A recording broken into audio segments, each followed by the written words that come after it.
Exode, chapitre 39.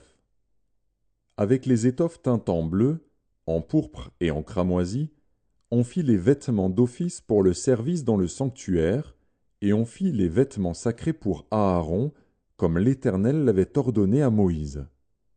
On fit l'éphod d'or, de fil bleu, pourpre et cramoisi, et de fin lin retors. On étendit des lames d'or, et on les coupa en fils, que l'on entrelaça dans les étoffes teintes en bleu, en pourpre et en cramoisi, et dans le fin lin. Il était artistement travaillé. On y fit des épaulettes qui le joignaient, et c'est ainsi qu'il était joint par ses deux extrémités. La ceinture était du même travail que l'éphod et fixée sur lui. Elle était d'or, de fil bleu, pourpre et cramoisi, et de fin lin retors, comme l'Éternel l'avait ordonné à Moïse. On entoura de montures d'or des pierres d'onyx, sur lesquelles on grava les noms des fils d'Israël, comme on grave les cachets. On les mit sur les épaulettes de l'éphod, en souvenir des fils d'Israël, comme l'Éternel l'avait ordonné à Moïse.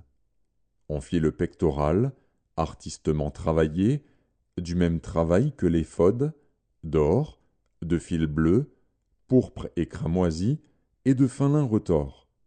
Il était carré. On fit le pectoral double, sa longueur était d'un empan, et sa largeur d'un empan, il était double. On le garnit de 4 rangées de pierres.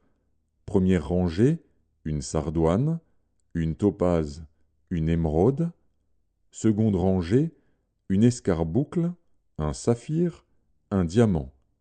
Troisième rangée, une opale, une agate, une améthyste.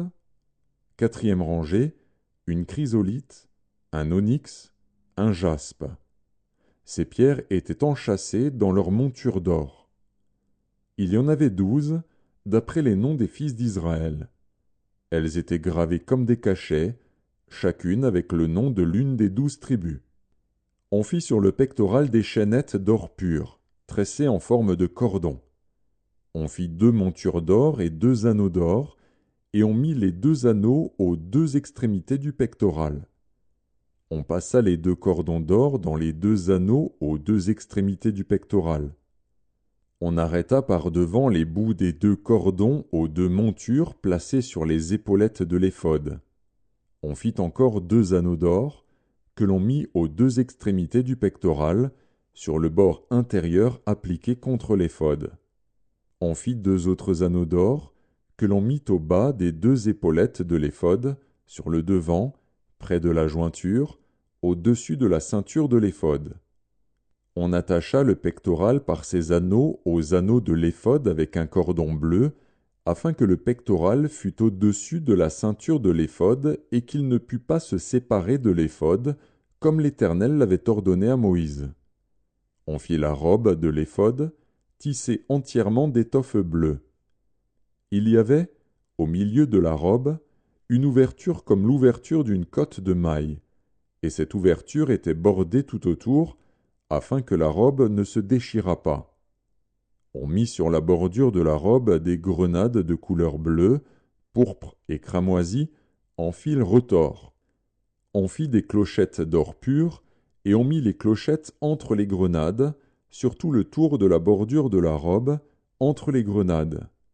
Une clochette et une grenade, une clochette et une grenade, sur tout le tour de la bordure de la robe, pour le service, comme l'Éternel l'avait ordonné à Moïse.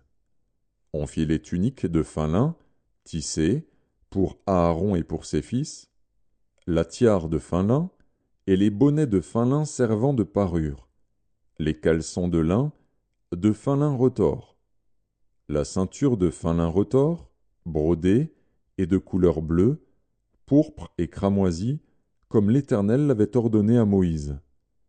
On fit d'or pur la lame, diadème sacré, et l'on y écrivit, comme on grave un cachet, Sainteté à l'Éternel. On l'attacha avec un cordon bleu à la tiare, en haut, comme l'Éternel l'avait ordonné à Moïse. Ainsi furent achevés tous les ouvrages du tabernacle, de la tente d'assignation. Les enfants d'Israël firent tout ce que l'Éternel avait ordonné à Moïse, ils firent ainsi. On amena le tabernacle à Moïse, la tente et tout ce qui en dépendait, les agrafes, les planches, les barres, les colonnes et les bases. La couverture de peau de bélier teinte en rouge, la couverture de peau de dauphin et le voile de séparation.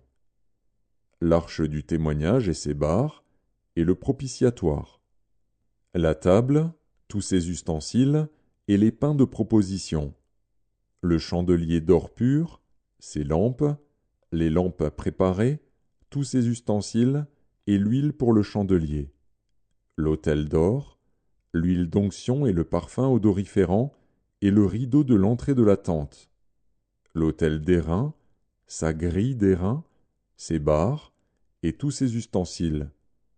La cuve avec sa base. L'étoile du parvis, ses colonnes, ses bases, et le rideau de la porte du parvis, ses cordages, ses pieux, et tous les ustensiles pour le service du tabernacle, pour la tente d'assignation. Les vêtements d'office pour le sanctuaire, les vêtements sacrés pour le sacrificateur Aaron, et les vêtements de ses fils pour les fonctions du sacerdoce.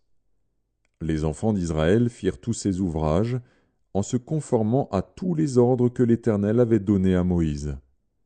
Moïse examina tout le travail, et voici, il l'avait fait comme l'Éternel l'avait ordonné, il l'avait fait ainsi. Et Moïse les bénit.